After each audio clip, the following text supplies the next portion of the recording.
नमस्कार विद्यार्थियों। आज एशिया महाद्वीप के परिचय के बाद अगला टॉपिक आता है एशिया महाद्वीप के उच्चावच। एशिया महाद्वीप का भौतिक स्वरूप किस प्रकार का है, वहाँ पर कौन कौन से उच्चावच पाए जाते हैं, कौन कौन सी विविधताएं पाई जाती हैं, हम उनके बारे में अध्ययन करते हैं। एशिया महाद्वीप के अगर उच्चावचों की बात करें तो मूल बड़े तौर पे अगर विभाजन करें तो एशिया के कुल क्षेत्रफल का जो 26% भाग है वो मैदानी भाग है और 14% भाग है वो लगभग 2000 मीटर से अधिक ऊंचाई वाला भाग है। सीधा सा ये कहें कि पर्वतीय क्षेत्र है, तो पर्वतों की संख्या, ऊंची चोटियों की संख्या है वो एशिया महाद्वीप में अधिक पाई जाती है। अगर धरातली उच्चावच और भौतिक विशेषताओं के आधार पर विभाजन की बात करें तो एशिया महाद्वीप को है वो 5 भागों में विभाजित किया जाता है। जो एशिया का सबसे उत्तरी भाग है उसको निचला मैदान कहा जाता है, मैदानी भाग। उसके बाद हिमालय के आसपास का एरिया और मध्य एशिया का जो कुछ भाग है उसको मध्यवर्ती पर्वतीय या पठारी क्षेत्र के नाम से जाना जाता है। और एशिया में जितनी भी बड़ी नदियां हैं उन नदियों का मैदान तीसरा भाग, चौथा प्रायद्वीपीय, दक्षिणी प्रायद्वीपीय पठार और उसके बाद द्वीप समूह, यहाँ द्वीपमालाएं हैं।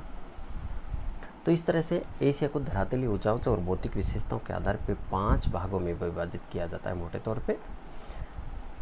सबसे पहला लेते हैं एशिया का जो उत्तर का निचला मैदान। निचला मैदान कहा जाने की वजह क्या है? यहाँ पर एशिया जो उत्तरी निचला मैदान है वो 20% भाग है वो सोवियत साइबेरिया और तुरानी निम्न भूमि क्षेत्र में भी स्थित है।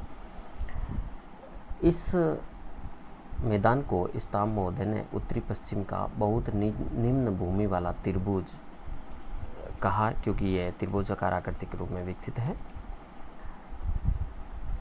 यहाँ पर इस मैदान के दक्षिण में पर्वतमालाएं हैं, पश्चिम में यूराल पर्वत है और कैस्पियन सागर है, और ये अंटार्कटिका आर्कटिक महासागर के तट से लेकर पर्वतीय क्षेत्रों के बीच का भाग आता है, जो बहुत नीचा बसा हुआ भाग है, जिसकी ऊंचाई ज़्यादा नहीं है, ढाल बहुत कम है।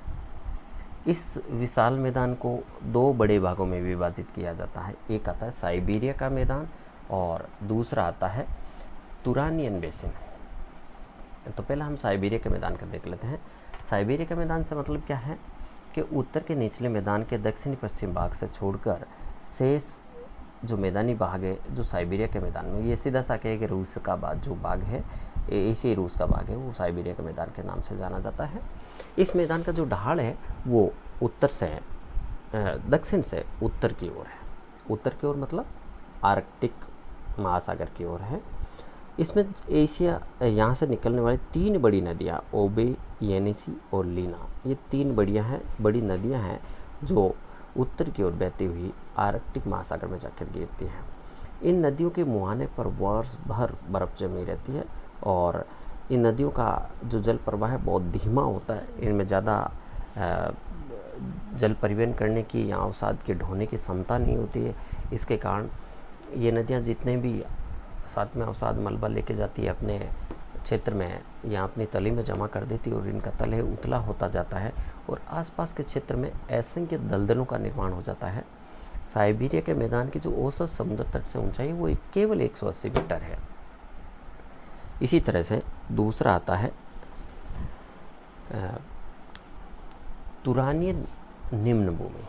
तुरानियन निम्न भूमि से क्या मतलब है कि जो उत्तर की जो साइबेरिया का जो क्षेत्र है, साइबेरिया का जो क्षेत्र है उसकी थोड़ा सा दक्षिण वाला भाग, दक्षिणी पश्चिम का भाग है तुरानियन निम्न भूमि या तुर्किस्तान के मैदान के नाम से जाना जाता है। भूवैज्ञानिकों का विश्वास है कि प्राचीन काल में एक आंतरिक सागर हुआ करता था जो बाद में अवसादों से बढ़ने के कारण यह है एक मैदान में परिवर्तित हो गया। इस सागर का अवशेषी भाग अरब सागर और कैस्पियन सागर है जो वर्तमान में आज स्थित है। तुरानियन निम्न भूमि में अरल सागर तो कैस्पियन सागर के मध्य ऊर्त का पठार भी है जो केवल 165 मीटर की ऊंचाई पर स्थित है। तो कुल मिला के ये इस तरह का जो भूभाग है एशिया का, ये एशिया महाद्वीप है। इस एशिया महाद्वीप में ये वाला भाग है जो साइबेरियन का मैदान है, और इसके जो बीच वाला यहाँ का भाग है जो तुरानियन बेसिन है। ऊपर आर्कटिक महासागर को है, इधर प्रशांत महासागर है, नीचे हिंद महासागर, इधर अफ्रीका और यूरोप है। ये एशिया महाद्वीप का भाग है, जहाँ इसमें ऊंचावचम जो उत्तर की निम्न भूमि का या मैदानी भूभाग का कह रखा है। यहाँ पर 3-4 अलग तरह से विभाजन कर रखा है। कुल मिला के बात वो की वही है। उसके बाद दूसरा भाग आता है मध्यवर्ती पर्वत पठार क्रम या मध्यवर्ती पर्वतीय क्षेत्र भाग है। एशिया महाद्वीप के बीच का जो भाग है, ये देखिए इस डायग्राम में स्पष्ट बता रखा है, मध्यवर्ती पठार वाला भाग है। ये पूरा का पूरा भाग है जो लाइनें खींच रखी है, ये वाला भाग मध्यवर्ती पर्वत पठार एशिया महाद्वीप है। उसके जो मध्य भाग में है बड़े पर्वत या पठारी भाग स्थित है, और इनका विस्तार पश्चिम में यहाँ से लेकर तुर्की या टर्की से लेकर, अर्थात ये कि भूमध्य सागर के तट से लेकर पूर्व में यहाँ तक जो बेरिंग सागर है रूस के, जो पूर्व प्रशांत महासागर में स्थित है, बेरिंग सागर तक फैला हुआ है। इन पर्वत श्रेणियों के मध्य अनेक ऊंचे पठार हैं, और इन पठारों में से जो सबसे ऊंचा पठार है उसको पामीर के पठार के नाम से जाना जाता है, जो दुनिया की छत के नाम से भी जाना जाता है। ये वाला, इसको पामीर की गांठ भी कहा जाता है। पामीर की गांठ इसलिए कहा जाता है क्योंकि यहाँ से बहुत सारी पर्वत श्रृंखलाएँ हैं, वो अलग अलग दिशाओं में निकलती है। पामीर की गांठ से दक्षिणी पूर्व में फैलने वाली हिमालय पर्वत श्रृंखला है, जो बलूचिस्तान से लेकर म्यांमार के अराकान योमा तक फैली हुई है। इसका विस्तार लगभग 3500 किलोमीटर है। इसमें जो सुलेमान और हिंदू कुश की पर्वत श्रेणियाँ, ये भी इसमें कुछ शामिल की गई हैं। इसी तरह से हिमालय नेपाल, भारत और भूटान में फैला हुआ है, लेकिन उत्तरी ढाल आंशिक रूप से तिब्बत में, पश्चिमी विस्तार पाकिस्तान, अफगानिस्तान और मध्य एशिया तक है, और सर्वाधिक ऊंचाई है इस पर्वत श्रृंखला की है वो नेपाल में है। इसके अलावा माउंट एवरेस्ट के अलावा भी K2, जिसको गार्डविन ऑस्टिन के नाम से जाना जाता है, कंचनजंगा, मकालू, धौलागिरी, मनास्क, नंगा पर्वत, अन्नपूर्णा, बहुत ऊंची ऊंची पर्वत चोटियाँ है। हिमालय पर्वत श्रेणियों की एक शाखा दक्षिणी पूर्वी एशिया के द्वीपों की ओर चली गई है, और पूर्वी सीमावर्ती पहाड़ियाँ अपेक्षाकृत छोटी पाई जाती है। पूर्वी सीमावर्ती पहाड़ियों से मतलब है उत्तरी पूर्वी भारत की बात करें, जहाँ गारो, खासी, जयंती का पहाड़ियाँ पाई जाती हैं। अराकानियोमा और पिगुयोमा ये है, म्यांमार में स्थित है। पामीर की गांठ से तीसरा क्रम पूर्व की ओर निकलता है। पूर्व की ओर निकलने वाली श्रेणियों में सबसे जो मेन श्रेणी है वो कुनलुन श्रेणी है, जो सिनलिंग पर्वत श्रेणी इसी में स्थित है। पामीर की गांठ के पूर्व की दूसरी ओर उत्तर पूर्व की ओर फैली हुई है, जहाँ अल्ताइन तांग और नानसांग, जहाँ ये ऊपर वाला जो भाग है यहाँ पर ये प्रमुख पर्वत श्रेणियाँ हैं। हिमालय और कुनलुन पर्वत श्रेणी के मध्य तिब्बत का पठार स्थित है। ये तिब्बत का पठार, ऊपर कुनलुन पर्वत श्रेणी, नीचे हिमालय की पर्वत श्रेणी, बीच में तिब्बत का पठार, ये वाला भाग।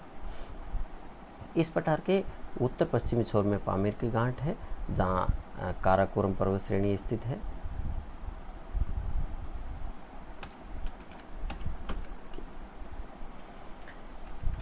इसकी अगर कुछ और विशेषताओं की बात करें तो यहाँ पर अलग अलग पर्वत श्रेणियाँ दे रखी है कि कौन कौन सी पर्वत श्रृंखलाएँ हैं। पामीर की गांठ के पश्चिम में कौन सी है, पूर्व की ओर है, पश्चिम की ओर मूलतः हिंदू कुश, एल्बूज जो अफगानिस्तान, ईरान तक फैली हुई हैं, और इसके पश्चिम में सुलेमान जो पाकिस्तान में है, किरथर ये पाकिस्तान में श्रेणियाँ स्थित है। इसके अलावा अगर हम अगले इसकी बात करें तो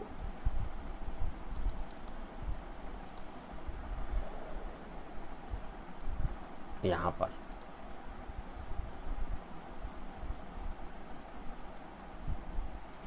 जो ये पर्वत श्रेणियाँ हैं, इनमें से कुछ पर्वत श्रेणियाँ भारत में भी फैली है और कुछ पर्वत श्रेणियाँ में जो पामीर की गांठ के पूर्व में 5 प्रमुख पर्वत श्रृंखलाएँ हैं, जिनमें से ये अलग अलग इन्होंने दे रखा है।